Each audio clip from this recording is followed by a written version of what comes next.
Medical assistance in dying/MAID is the new term for right to die. Chapter 1.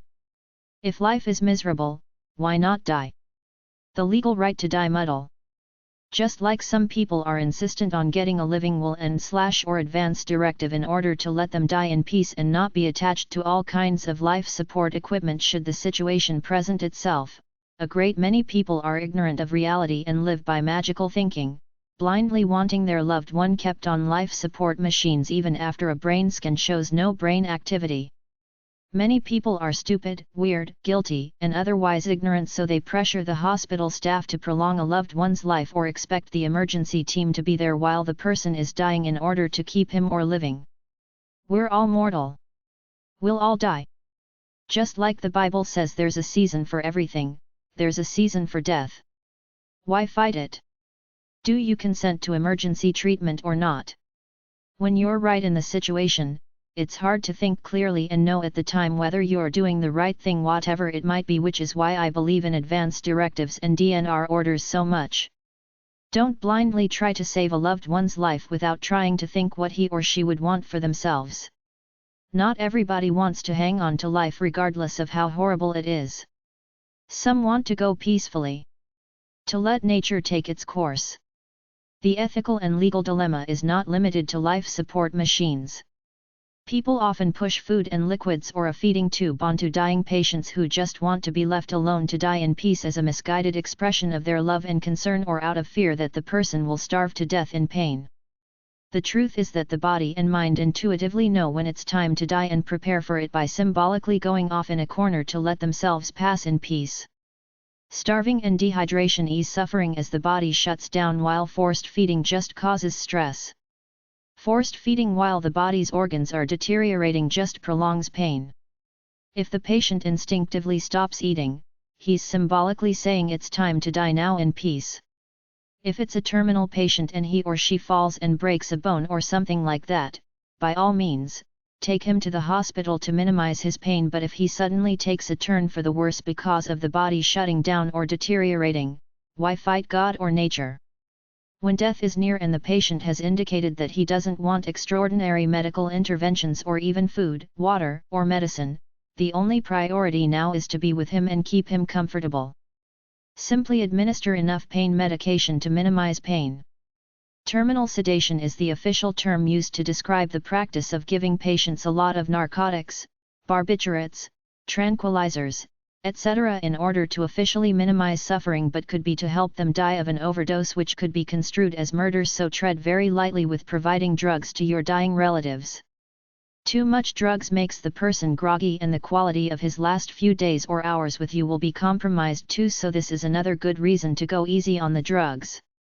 If the person wants to kill themselves with drugs, ask them to write a note saying they're doing it of their own free will, that they acquired the drugs on their own without anybody helping them by hoarding them when they were supposed to take them, and make sure close relatives have an alibi when they're doing it. Don't be there while he does it, or at least don't tell the cops that. Just say you came home and he was dead. Your task as loved one and/or caregiver is to prevent needless suffering, but don't hasten death. If you do, even if they desperately want you to, you might get slapped with a murder charge. Assisted suicide is still a crime in most of the civilized world. Euthanasia, the right to die. The prime goal is to alleviate suffering and not to prolong life. And if your treatment does not alleviate suffering but only prolongs life, that treatment should be stopped. Dr. Christian Barnard. People generally want to die because they're in a lot of physical pain. They're in a lot of emotional pain. They're losing their minds through a disease like Alzheimer's. They're a limited version of the vital person they were at youth and can't accept it. They're old, they feel they serve no useful function to anybody anymore. They feel like a burden on the family. Depression and other mental illness. No spark/interest in life anymore. Tired, feel it's time to die. Don't want to be kept alive by artificial medical means. Terminal illness. Disabled. Can't afford to live a comfortable life. The stress of day-to-day survival in the world. Tragedy like car accident, loss of a son, divorce, etc. Great shame, like Japanese who feel they dishonored themselves. Want to meet God? Euthanasia is literally defined as mercy killing.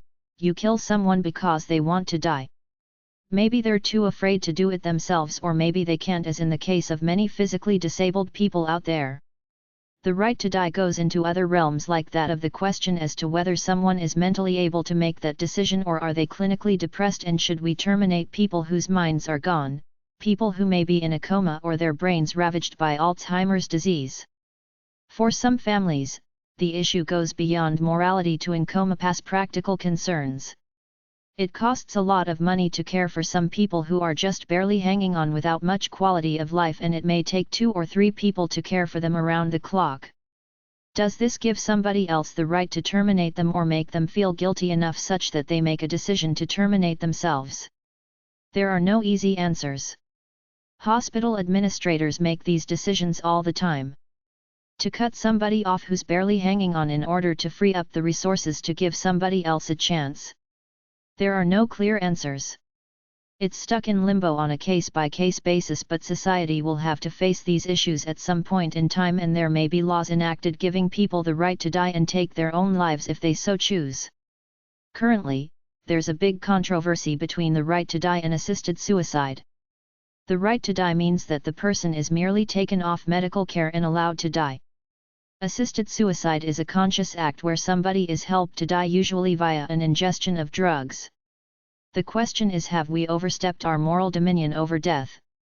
When is it humane and reasonable to prolong life medically after the body has stopped healing itself on its own, or is it better to reach certain limits in the way medical technology prolongs life artificially long after the body is naturally set to die?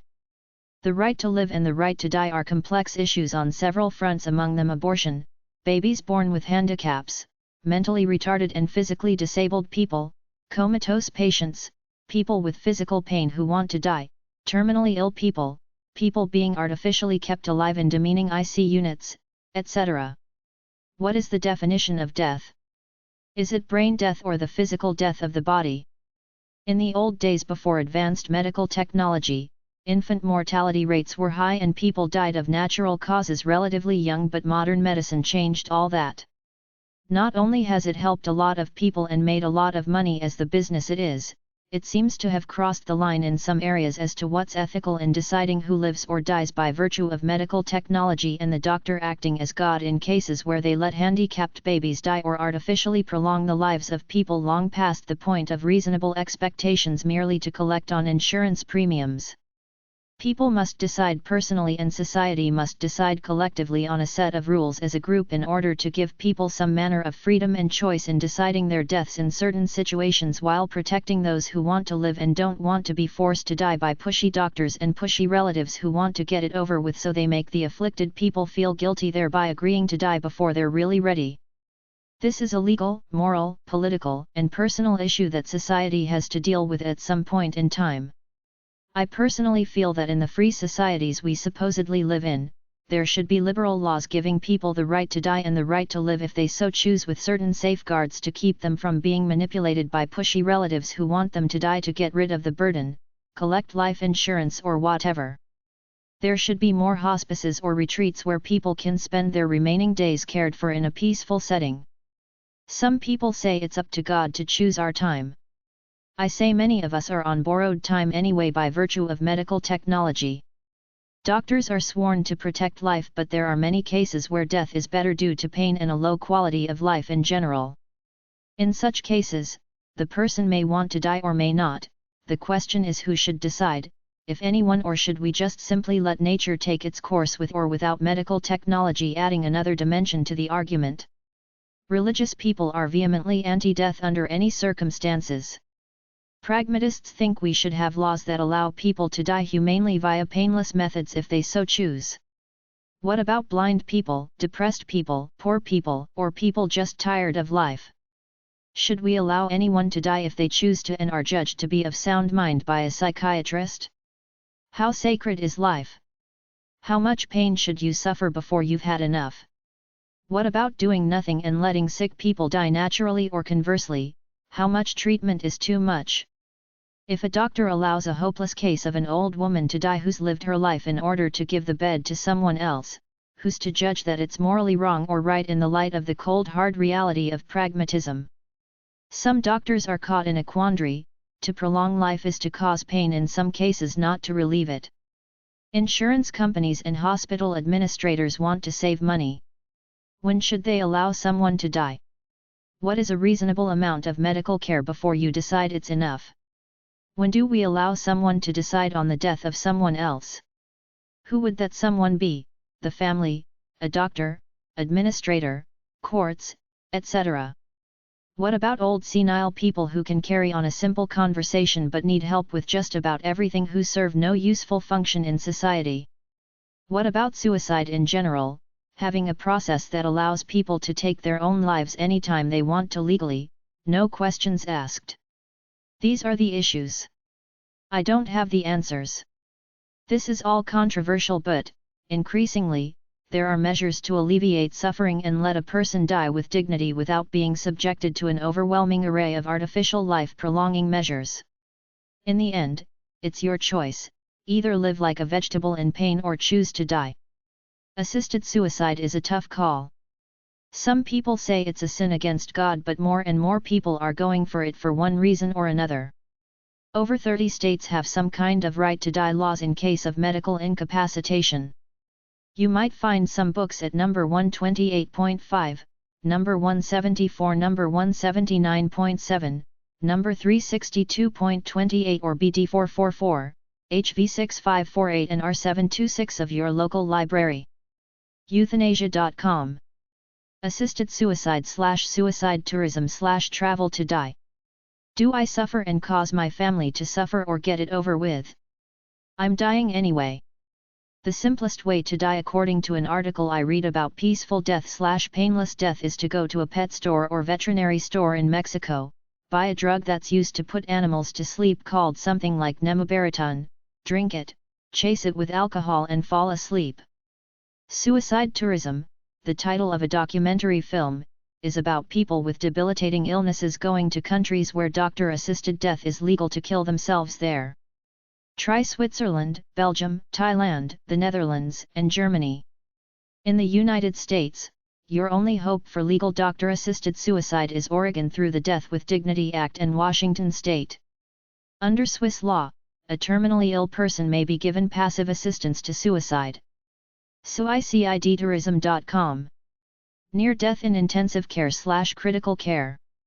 There is a hot area of controversy within the medical profession: how long should we reasonably expect to keep patients alive, on machines after their major organs have failed, they're in poor health and old, their bodies are failing, and their general attitude is either fatigue or fed up? Many people just want peace. They're tired of fighting to just stay alive for a low quality of life. It seems like an artificial way to live, and the quality of life is terrible, so therein the dilemma lies. Who makes the decisions and at what point? You have doctors, relatives, and the person involved. The great question is, how sick or near the point of permanent organ failure does a person have to be before somebody decides to stop using the medical life-sustaining machines?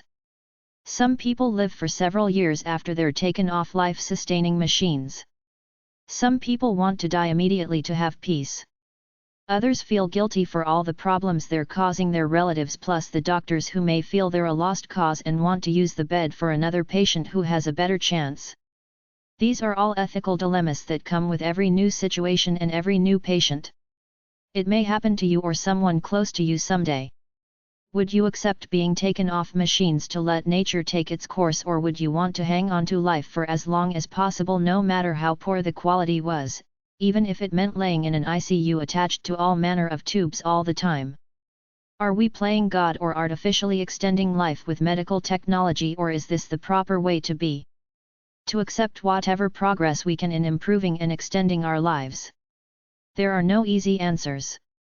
Just be ready for these dilemmas should you or a loved one end up in IC someday. Talk to them in advance and possibly get a legal living will made up to give you power over their legal and financial affairs should something happen, and also give you the power to make a decision as to when medical treatment should be stopped to allow for a peaceful death. Beyond saving lives when they can, the second priority doctors have is to make patients as comfortable as they can with pain medication until the inevitable happens. To relieve suffering. To make the patient's final days go as easily and peacefully as possible. The ICU is the final resting place for a lot of people. As far as life support goes, there are two basic levels. Ordinary, food, water, antibiotics, blood. Extraordinary, machines like ventilators, kidney dialysis, intra-aortic counterpulse balloon pump. Although there have been court cases regarding death where doctors and relatives have argued for the right to pull the plug, their results have been mixed, some winning the right to die by pulling the plug so to speak, others not. Most states recognize the rights of terminally ill patients to refuse medical treatment, but as for others deciding this issue, the situation continues to be full of controversy. There are court precedents, government laws, religious considerations, etc. For many doctors and hospital administrators, it's an economic issue. How far do you go to sustain someone who obviously has very little quality of life? It's a bed issue. Why keep some old woman alive who's lived her life when somebody younger with more hope needs that bed? In the end, make up a will and a living will now should you ever find yourself in a life-threatening medical emergency. You might consider getting some books on death and dying, or get some videos like Bill Moyer's PBS video series on death, pbs.org. Books about intensive care are at number 174.24 or RC 86.7. American Association of Critical Care Nurses. AACN.org. Society of Critical Care Medicine. SCCM.org. Life Support and Extraordinary Measures. In the event that it comes to it, medical life support treatment is expensive and harrowing for your loved ones to deal with, a human vegetable for lack of a better term. The bottom line is quality of life, the individual's personal wishes, and the bottom line of the hospital, which comes down to why should they help out a person with obviously no quality of life left continuity to live when that bed and those resources could be better served on another patient with more life left in them. The techniques are there to help keep people alive long past the point where they would have died naturally had they let nature take its course. The question is, where do we draw the line as to what constitutes reasonable medical care? Is there an objective standard, or is it a decision left in the hands of every particular situation, with the dynamics of the patient, the family, and the healthcare professionals all involved together? There are no easy answers. Medical technology is improving, but it's not all good if we keep people alive who are in pain and have no quality of life, such that they're either vegetables or permanently depressed because they don't have the ability to do much but lay in a bed. Many terminally ill people suffer painful, prolonged deaths attached to machines and alien, clinical surroundings. In some situations, people have the legal rights to refuse or discontinue medical treatment as they see fit as autonomous individuals, but, on the other hand, some elements of the medical profession and the political and religious sectors aim to think that we must preserve all human life we can, regardless of how worn out and poor the quality of life is. When someone's heart stops beating or they suddenly stop breathing, CPR can revive them, even though more often not, it doesn't. Sometimes patients are revived after they suffer brain damage due to oxygen. If an individual doesn't want to be revived in an emergency, he must request a do not resuscitate/DNR order or no code order, which he signs. Then if he goes into cardiac arrest or stops breathing, the medical professionals at the facility are not supposed to use CPR or other methods to try to revive. They're just supposed to let him die in peace without this last invasive procedure trying to artificially prolong a person's life. People with DNR orders are often resuscitated against their wills, but it's usually not due to an evil medical staff, just an ignorant one who are trained to react to all medical emergencies and often don't know the patient has a DNR order on him. If you ask for a DNR and get it, ask that it be placed in your medical chart right at the front. Doctors and medical proxies have the power and discretion to stop or to continue CPR during the procedure, or elect to continue with life-sustaining equipment or disconnect it once the patient is stabilized. There are many artificial life support available, like artificial respiration, cardioversion and defibrillation, dialysis, emergency procedures, intubation, for hydration, feeding tubes, mechanical ventilation, pharmaceutical, drug, life support, transfusion.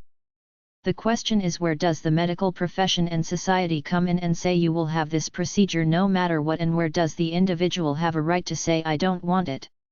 Each person has highly subjective definitions of what constitutes extraordinary measures in reference to personal life and death decisions. Those definitions may change as death draws near. If you don't want any of the above procedures used on you, take specific legal steps to ensure that the specific medical procedures you don't want will not be used on you if the situation comes to it. Then there's the issue of the coma, the persistent vegetative state / PVS, and dementia. First off, these definitions are often subjective. Very rarely will you find a universal consensus among these terms in any group you're dealing with. There are various levels of consciousness, ranging from being fully awake and alert all the way down the scale to death. At what point does a relative or medical professional say the condition is permanent, irreversible, and beyond saving so they can cut off life support systems? Even if all the machines say a patient is brain dead, what weight do we give to the intangible spiritual essence of hope that divine intervention or prayer will heal this person who pull a Lazarus, get up and walk away unscathed? Comas, persistent vegetative states, and dementia all leave patients incapable of rendering medical decisions for themselves. If they haven't appointed someone to make these choices on their behalf or do not have a living will containing explicit instructions, they're almost certain to end up on artificial life support whether they want it or not. Even if you have an advance directive or DNR order, studies have shown that medical staff often don't comply with them for a variety of reasons, often because they don't know but often because it goes against people's moral sensibilities and medical training, so they simply ignore it and try to prolong life regardless of the individual's wishes to die in peace. Death is such a taboo that doctors don't even want to discuss it even with terminal patients, thereby not explaining these concepts to the patient who often doesn't know that he or she has some rights in determining his or her eventual fate. Right to die. The term right to die refers to a person's desire to die even though he or she could continue to live with the aid of life support or in a diminished capacity, as in feeling constant pain or with physical or mental disability. Right to die. Euthanasia-assisted suicide websites. WorldRTD.net, World Federation of Right to Die Societies. AARP.org, Death with Dignity. aarp.org/bulletin/yourlife/assisted_suicide.html. asils.com/notdeadyet, anti-euthanasia. adiwills.com. asage.com/society-work/science-nature/doctor-assisted_suicide.asp. asaging.org/generation/gen231/gen231 intro.html, should it be legal for physicians to expedite a death? ascensionhealth.org/ethics/public/issues/right_die.asp. assistedsuicide.org. cbc.ca/news/background/assistedsuicide. cbhd.org/resources/end-of-life. chninternational.com. choices.org. churchofeuthanasia.org. compassionandchoices.org. deathwithdignity.org. dreadf.org/assisted_suicide/assistedsuicide.html, why assisted suicide must not be legalized. en.wikipedia.org/wiki/doctor_death, an Australian doctor who campaigned for legal assisted suicide.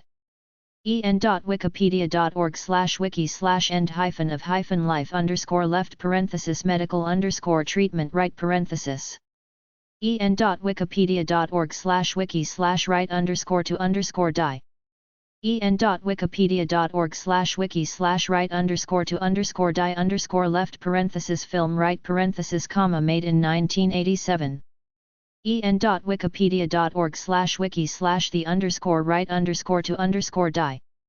euthanasia.com. finalizeit.org. hospicepatients.org/euth-center.html. iaetf.org, International Task Force on Euthanasia and Assisted Suicide. internationaltaskforce.org/faq.htm. neardeath.com/experiences/suicide11.html. notdeadyet.org. NewYorkBooks.com/articles/1237, legal arguments for the legalization of physician-assisted suicide. pbs.org/wgbh/pages/frontline/Kevorkian. religiostolerance.org/euthanis.hdm. righttod.ca, Right to Die Society of Canada. Right to Die Euthanasia-Assisted Suicide Organizations. Euthanasia Research and Guidance Organization. CompassionandChoices.org. Hemlock Society. 800-247-7421. Hemlock.org. Membership organization of people who advocate euthanasia for terminally ill people. National Council for the Right to Die. Choice in Dying. 200 Varick St. 10th FL. NYC 10014. 212-366-5540. 800-989-9455. Choices.org. Right to Die Society Canada. POB 39018. Victoria, BC V8V4X8. Rights@rights.org. rights.org/deathnet.